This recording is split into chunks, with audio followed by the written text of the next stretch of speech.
when the factory was turning camphor spools, no one had a cold for some reason. The camphor used to do very well. But this red colour was wattle rosewood over the cedar, and it made it look very nice indeed.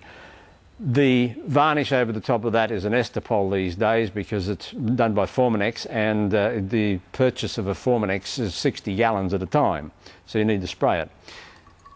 We made metal backs, and metal back has sufficed these reels for so long it's not funny. They're very strong. We make it out of the best stainless steel that you can get, and they do maintain longevity, as most Alvi reels do. Maintenance is another thing that they do require maintenance, but not as much as many of the geared type principal reels that are around today. Spare parts in many cases are still available. This is a very interesting part. Spare parts. If you go to your tackle dealer, he can get the spare parts. All he has to do is ring for them. And if you do go in where the fellow says that there's a 3 or 4 week delay, that's a load of baloney. If they ring that morning, more often it's in the mail that afternoon to the shopkeeper, and it only takes about 24 to 48 hours for that spare part to be delivered into that shop. I emphasise that heavily because so much has been said about spare parts not being available. Believe me, again, it is a load of rubbish. We decided over a period of time to turn out many types of reels. The Alvi factory, there's Charles Alvi, Ken Alvi, Jack, Bruce and Glenn. And we've made some reels and made some very interesting types of models. Some of our later models I have here on display, and one of the earlier drag reels. This is one of the later 4-inch, what people believe to be a child's reel. It is far from it. It is a left-hand or a right-handed junior reel, if you want to call it that, in a 4-inch size. I use the inches, or a model 40B XL. The XL has a significance in as much as that it makes it into a drag reel. This is a very special little drag. When you wind forward, you'll hear the clicking. If a fish takes off, a drag will sit in. And you wind forward again. On the back, there's a lever. Now that lever, when I depress it down further, turns the reel into just a normal, noiseless reel. The lever, of course, is critical. That is in the right-hand mode. To go left-hand, you centre that, centre the lever, click it over to the left, and it becomes a left-handed reel. And it's very, very, very simple to operate for everyone concerned. And it just simply turns into a left-handed drag reel.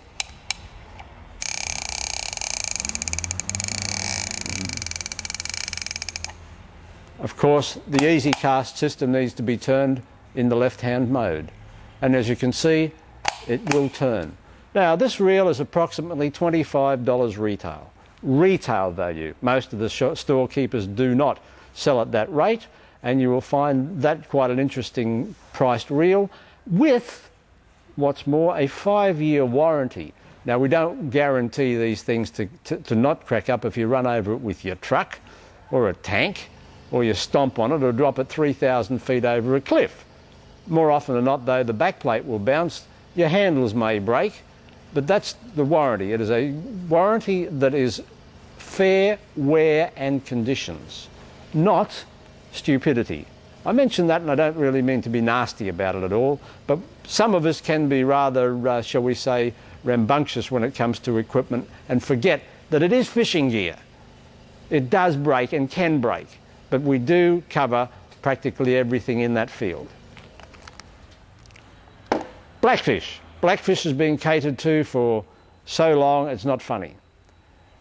The British reels that they used to bring out are no longer in existence, so we now have what we call a Luderick Special. Again, it is in the easy cast mode. When we first produced this, a lot of the blackfish fishermen were still used to reels that they didn't need to turn to. They didn't need to turn the side cast plate around, so they stuck to their old principle like a fly reel, a standard fly reel. One particular fellow said, "You can turn it to the side, how do I stop it?" I said, "Don't turn it." It was quite simple. Now, as you can see, it's a very simple reel, quite a basic type reel for blackfish fishing. This one incorporates bore races, and just by a touch of the handles you can see that the bore races pick in very quickly indeed, and it is ideal for the blackfish fishermen and also the bream fishermen if they wish to. In New Zealand there is a fellow that actually goes after gummy sharks off the beach with one of these. How he lands them I'll never know, but he does. Now this one also features a brake. On the back there's this knob. This is the brake, so I will depress it and then show you how it operates from the front. When the spool rotates you can push it in and hold the spool from moving, and or when you're walking from one position to another, push the lever in and push it down and it will lock the spool. Now by turning this over I'll show you its operation, because you won't see the back unless we had two cameras. Turn it over and as you can see I can spin it, but by pushing that aforementioned button I can stop it.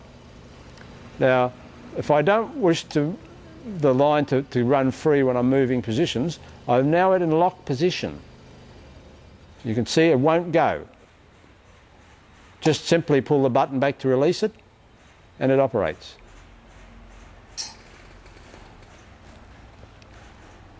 We also make star drag, two types of drag reel actually. Two types of drag reels. Over the years we've perfected the star drag reel in our model reels. You're mostly familiar with this particular reel with the star system. Loosen it and the spool rotates backwards, tighten it up and the drag system will fit in and start to operate for you. Simple lever system. The lever, when it's in the off, the spool rotates backwards. When it's switched on, it operates. And the handle won't rotate back, but your spool can. Another system that we've developed, again over the years, stainless steel back. Tony Robinson, one of our factory workers, created a thing called the lever drag for an LV reel, and Tony came up with this lever model. Now, it simply operates very similarly to the star drag, except it's a one principal movement. You wind forward and you can move this to where you wish to get the drag and tension that you wish, and as you can see there's quite a bit of tension on that drag. A ratchet system most often than not accompanies all of our reels except the blackfish reel. Regularly when you go into a tackle dealer, unfortunately the first thing the salesman switches on is the ratchet to show that it makes a noise. There's actually a fish alarm or a fish alert, as you want to call it that, so that when or if you ever put your equipment down with the line in the water, that will alert you to any fish that happens to be on the end of the line. Frankly, if you're going to put your fishing equipment down, there shouldn't be anything in the water, because quite often than not, that is the time when something will pick up your bait, take off, and nicely lose your equipment for you. We don't mind, we'll sell you some more, but you would mind because it costs you that more. You'll also note that the back plate is now black in colour. This black is in graphite. Now the graphite is extremely strong. There has always been over the years the thought between fishing folk that metal versus graphite, graphite versus metal. The old-timer still likes his metal because he feels it's stronger. The newer comer that's more attuned to the plastics field in these years likes the graphite. A, because it's very strong, and B, because it's lighter than what the metal can be. Since we've been producing this particular reel, we've taken, in old terms, 1/4 of a pound, almost to 1/2 pound weight out of some of our bigger reels. So you can see that we are getting lighter. And the new chum coming has got holes in it, and I call it the Holy Roller. It's the same reel similar to this. It's a 650 BCXL. Unfortunately, I can't show you because it's still on. The prototype is still in operation to see if everything is right. The one thing we will never ever do is release something that is not checked out totally.